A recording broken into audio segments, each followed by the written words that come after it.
Praticamente l'azienda è partita da un'azienda a carattere familiare e quindi facevamo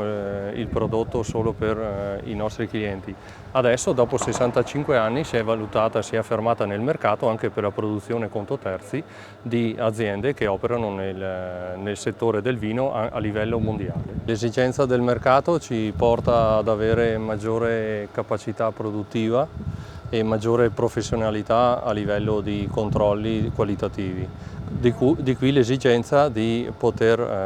aumentare la produttività e quindi ampliare gli spazi anche a livello logistico per poter offrire un servizio ai nostri clienti. Questa realtà è di circa 10.000 metri quadri coperti per un 18.000 metri totali, dove abbiamo ben diviso la zona produttiva con impianto di imbottigliamento tutto rinnovato, la zona di spumatizzazione e un ampio magazzino con le zone di carico, e anche appunto questo magazzino è totalmente computerizzato e gestito da codici. Innanzitutto complimenti alla famiglia Serre per averci creduto, per aver portato avanti una tradizione che è simbolo della nostra territorialità e il nostro desiderio, la nostra volontà è che sempre più ci sia questa capacità imprenditoriale fatta con senso di responsabilità, con senso di cura di quello che è il territorio, come queste aziende hanno sempre dimostrato di saper fare e di saper svolgere. Quindi migliori auguri perché tutto questo possa diventare una realtà sempre più consolidata, sempre più a passo con quella che è la sostenibilità e il rispetto per tutto e per tutti. Sindaco Perencinga, oggi l'inaugurazione di questo capannone, di questa nuova azienda, un'importante azienda che arriva nel territorio di Fara di Soligo, anche rivalorizzando un'area industriale importante. Assolutamente sì, è un grande piacere avere qui l'azienda Le Serre, essere qui in questa giornata proprio perché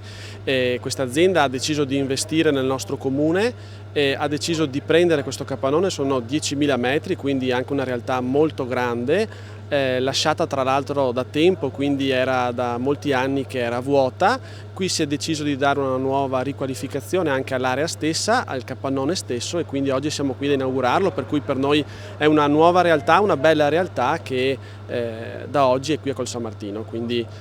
sono ben felice di essere qui oggi e sono ben felice che i fratelli Pederiva abbiano deciso di investire proprio a Colsamartino. Comunque è un grande piacere, un orgoglio quando un'azienda cresce ed ha bisogno di nuovi spazi in un certo senso, no? Per cui questo sicuramente è positivo e è una bella notizia, insomma mi fa molto piacere anche perché per me è una questione di un rapporto di amicizia con Luca, con Marco, con Camillo, con tutta la famiglia, per cui ripeto sono veramente contento. Poi però ovviamente da sindaco rimane un po' il fatto che questo capannone, questa nuova sede non è a Miane, per cui questo un po' dispiace. Però è vero che la sede legale rimane da noi, la produzione è nel comune di Miane, per cui molto bello e molto positivo. Insomma, io mi permetto di fare un grande in bocca al lupo all'attività e all'azienda e gli auguro un grande futuro, insomma, come è giusto che sia, perché si impegnano, si dedicano al territorio, è un'azienda che ci tiene molto e questo può far piacere, insomma, a tutti, può solo che far piacere a tutti perché è importante per noi e per il nostro futuro, insomma.